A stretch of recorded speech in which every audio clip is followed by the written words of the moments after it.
Hello नमस्ते, मी दीपाली. माझ्या taste of home या YouTube चॅनलमध्ये तुमचं पुन्हा एकदा स्वागत करते आहे.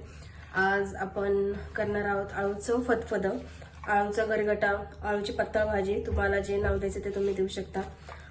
त्यासाठी आपण बघूयात काय काय घ्यायचं आहे. मेन म्हणजे आळू आपण बारीक छानसं चिरून घ्यायचं आहे. मी 2च आळूची पानं घेतलेले, स्वच्छ धुतलेले आहेत. पानं अजूनही ओलेच आहेत, तुम्ही बघू शकताय. आता आपण काय करायचं मी तुम्हाला दाखवते की पानं ही कशी कट करायची ते. ठीक आहे, आधी आपण हे देठ जे ते कट करून घ्यायचं आहे. आळू जो आहे तो उलटा करायचा आहे आणि ह्याची जी शीर आहे इथली ती आधी कट करून घ्यायची. जेवढी पॉसिबल आहे तेवढी कट करता येईल तेवढी कट करायची आहे. ही आपली अशी शीर निघाली आहे, ती कट करून घ्यायची आहे.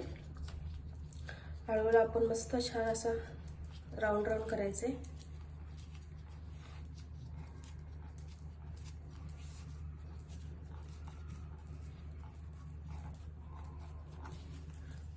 आणि असा हा जो आळू आहे तो आपण असं चिरून घ्यायचा.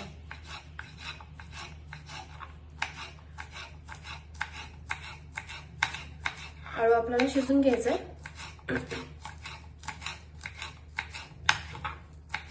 ही छान अशी आंबटगोट लागणारी भाजी आहे. मोस्टली आळू जो आहे तो खवखव करणारा असतो, त्यामुळे आळूची पानं जी आहेत ती बघून घ्यायची ते.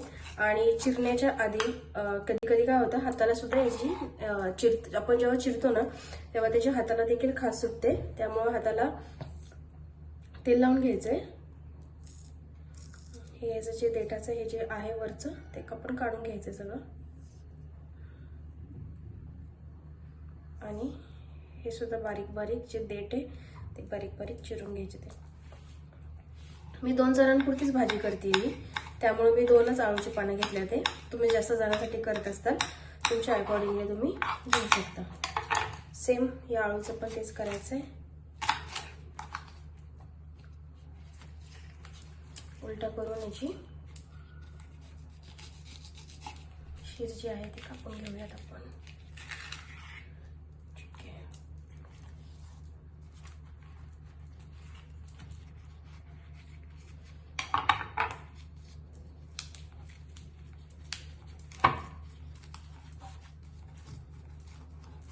बारीक जेवढी कढी घालताय तेवढी घाला, मोठी घातली तरी काय असा इश्यू नाही आहे, कारण ती आपल्याला शेवटी शिजवायलाच टाकायची आहे. ती शिजून त्याचा गाळ करायचा आपण.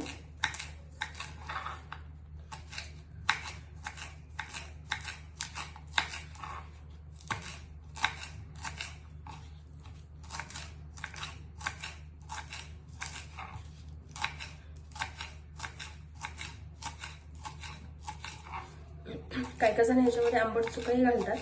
जर तुमच्याकडे जर तो आंबट चुका अवेलेबल असेल तर आंबट चुक्याची पानं सुद्धा तुम्ही व्यवस्थित स्वच्छ धुवून पानं सुद्धा घालू शकता, भाजीसोबत शिजायला घालू शकता. छान अशी आंबट गोड ही मस्त भाजी लागते.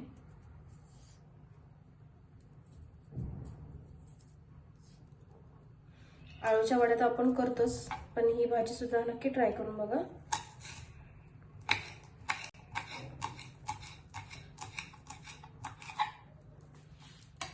माझा हा आळू जो आहे तो कापून रेडी आहे कट करून.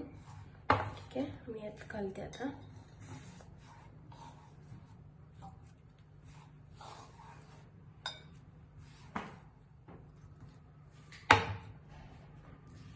पाणी घालूया आपण.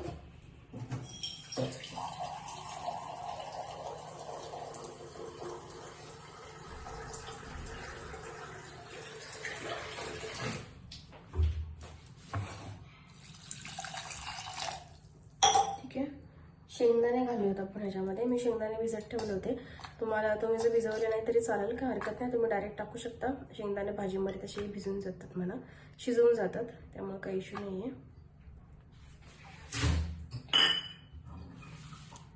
थोडंसं मीठ घालूया त्याच्यामध्ये.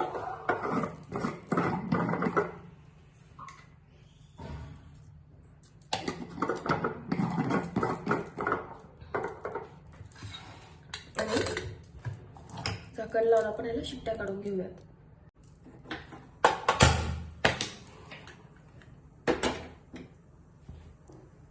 छान 3-4 शिट्ट्या काढून घ्यायच्या ते.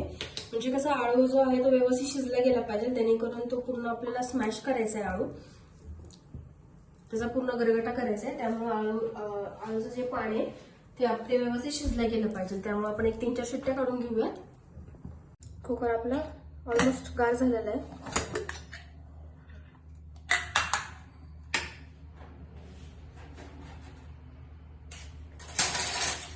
आता आपलं हे जे आहे आळू हे छान व्यवस्थित शिजले. आता आपण ह्याला छान व्यवस्थित कुटून घ्यायचं. ठीक आहे, आळू एकदम छान व्यवस्थित शिजले. लगेच तुटत ते, त्यामुळे व्यवस्थित त्याला कुटून घ्यायचं आपण.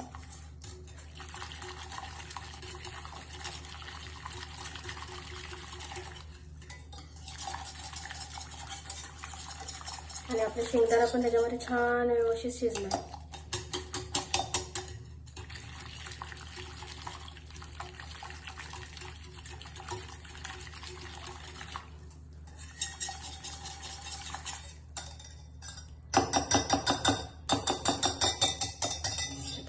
काढून घ्यायचा, हा लागतोच त्याच्यामध्ये. अशा छान नवनवीन रेसिपीसाठी माझ्या चॅनलला फॉलो करायला विसरू नका. माझ्या चॅनलला सबस्क्राईब करा, लाईक करा, शेअर नक्की करा आणि हो बेल आयकॉन नक्की प्रेस करा, जेणेकरून माझ्या एकदम इझी असलेल्या ज्या रेसिपी आहेत त्या तुमच्यापर्यंत लवकरात लवकर पोहोचतील. आता मी ह्याच्यामध्ये घालणार आहे, आपल्याला त्याला फोडणी घालून घ्यायची आहे. तर मी थोडंसं गोडा मसाला घालते. गोडा मसाला अवेलेबल नसेल तर धने जिरे पूड चालेल किंवा गरम मसाला पण चालेल, काही प्रॉब्लेम नाही आहे. आता मी काय करते, मी इथं दोन चमचे बेसन पीठ घेतलं आहे.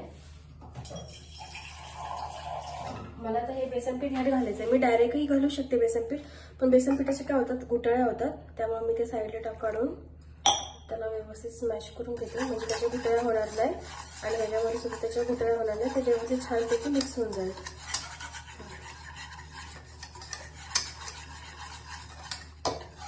आपलं बेसन पीठ एकदम छान झालेलं आहे मिक्स. आता आपण हे बेसन पीठ घालून घेऊयात.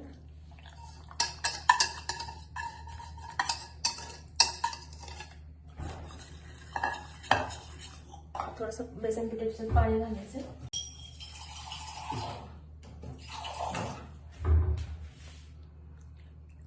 पाण्याचा काही प्रश्न नाही ह्याच्यामध्ये. तुम्ही आता बघा, आपण ह्याच्यामध्ये बेसन पीठ घातलेलं आहे. आता हे जे बेसन पीठ आहे, तुम्ही आता हे पातळ दिसते आपल्याला, पण हे जे बेसन पीठ आहे हे जसं भाजीला आपण फोडणीची उकळी देणार तसं ते भाजी घट्ट होत जाणार. त्यामुळे ते फतफत काय आपलं हे होणार नाही, पातळ होणार नाहीये.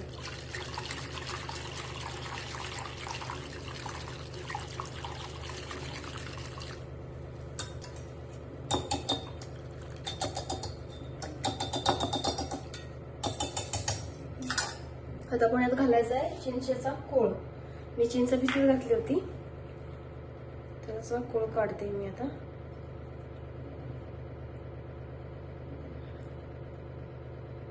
मी ह्याच्यामध्ये चिंचेचा कोळ आणि मी गुळ जे आहे तो एकत्रच भिजत घातला होता. त्यामुळे चिंचेचा कोळ आणि गुळ एकत्रच टाकलेला, त्यामुळे मला सेपरेट वेगळं गुळ टाकायची गरज नाहीये. जर तुम्ही नुसतं चिंच भिजत घातली असताल तर तुम्ही सेपरेट एक एवढा जो खडा असतो गुळाचा तो टाकून द्यायचा त्याच्यामध्ये. तो आपली जी फदफद आहे आपलं ते उकळताना त्याच्यामध्ये मेल्ट होऊन जातं. ठीक आहे, आता आपण हा जो कोळ आहे छान काढून घेऊयात. छानपैकी ते आंबट गोड लागतं मग.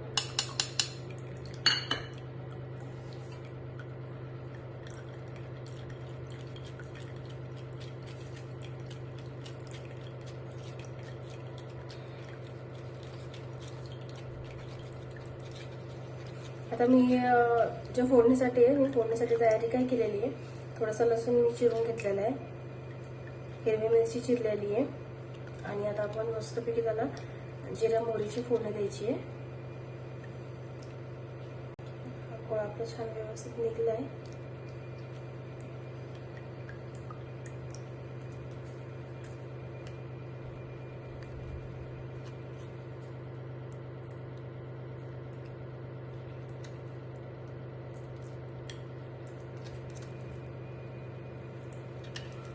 पण आपला व्यवस्थित त्याचा निघलेला आहे.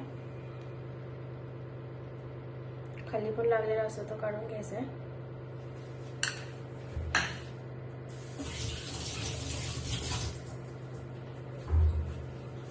तर हे आपलं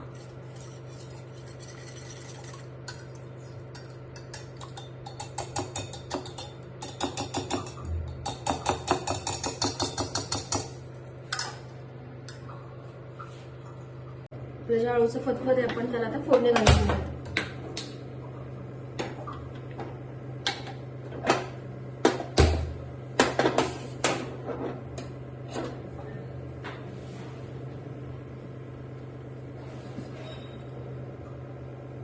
तेल घालायचंय. तेल जरा 2 मिनिटं तापवून द्यायचं व्यवस्थित. तेल आपलं चांगलं व्यवस्थित झालं, हे झालेलं आहे, गरम झालंय. त्यात घालूयात मोहरी,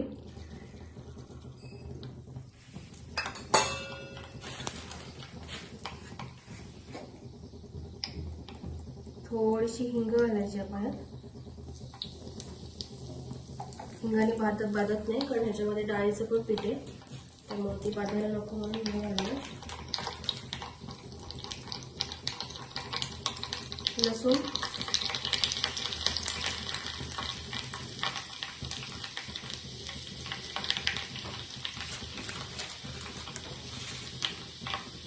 जिरं थोडंसं,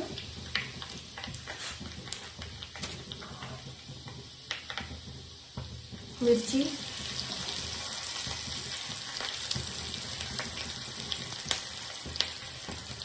आणि थोडेसे 2-3 मेथ्यांचे दाणे जे आहेत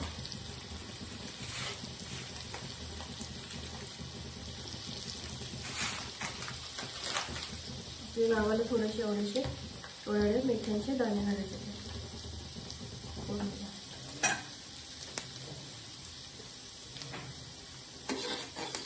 पटपटाचा जो गॅस आहे तो जरा मोठा करायचा आहे, म्हणजे आपली फोडणी त्याला व्यवस्थित प्रॉपर बसेल.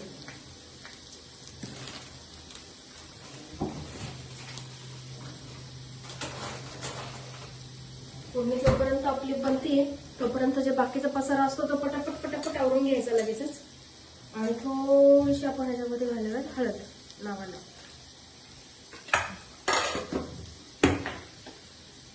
आता फोडणी आपली ही रेडी आहे. गॅस बंद केला आणि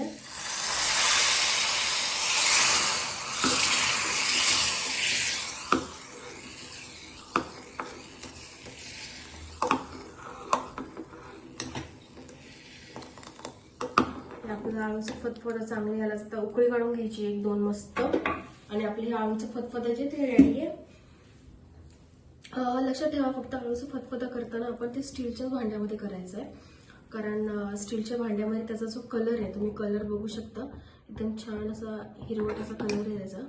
हे बघा छान त्याचा असा हिरवट कलर आहे. तो कलर ॲज इट इज राहतो, त्यामुळे छान एकदम आपलं मस्त आपल्या आपल्या स्टीलच्याच भांड्यामध्ये करायचे. आता माझा कुकर स्टीलचा आहे म्हणून मी कुकरमध्येच केलं.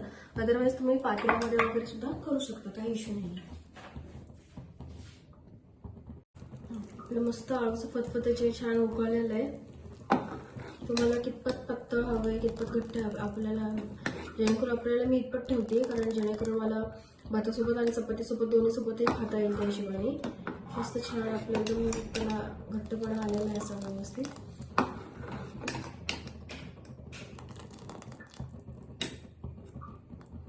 नक्की करून बघा आणि मला सांगा कमेंट करून की तुम्हाला कसं वाटलं हे आळूचं फतफद.